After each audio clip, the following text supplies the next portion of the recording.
Super Ballon d'Or হচ্ছে এমন একটি পুরস্কারের নাম যেটা গত 3 দশকের তথা 30 বছরের সেরা ফুটবলারের জন্য ফরাসি ফুটবল ম্যাগাজিন ফ্রান্স ফুটবল কর্তৃক দেওয়া হয়। এই পুরস্কারটি এর আগে 1989 সালে একবার দেওয়া হয়েছিল। এবারও গুঞ্জন উঠেছে সুপার ব্যালন ডি'অর দেবার কে জিতবেন এই সম্মান। সেরা দুটি নামেই রয়েছে মেসি ও রোনালদোর নাম। সমানে সমানে লড়াই হয়তো আরেকবার শুরু হবে। মেসির 8টি ব্যালন এবং পাশে রোনালদোর 5টি ব্যালন ডি'অর লড়াই করবেন একই মঞ্চে। অপর প্রান্তে ইউসিএল এর রাজা হিসেবে নিজেকে প্রমাণ করা রোনালদোর বিপরীতে মেসি শেষ ইউসিএল জিতেছিল 2015 সালে।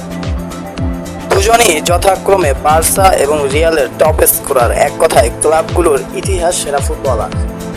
এর বাইরেও রোনালদো নিজেকে প্রমাণ করেছেন ইংল্যান্ডে, ইতালিতে এবং সৌদিতে। তবে বার্সার বাইরে মেসিকে দেখা যায়নি তার চিরচেনা রূপে।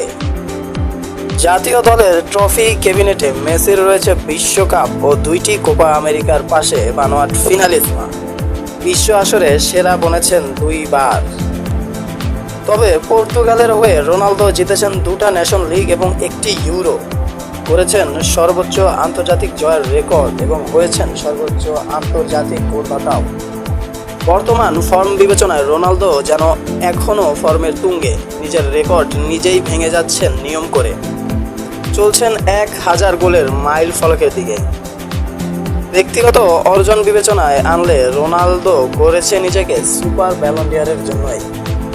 তবে দলীয় বিশ্বকাপ তথা পেনাল্টি ট্রফির আধিপত্য এবং চোরাই পথে জেতা ব্যালন ডি'অরের হিসেবে পুরস্কারটি যে কোনো সময়ই দেওয়া হতে পারে লিওনেল মেসিকে।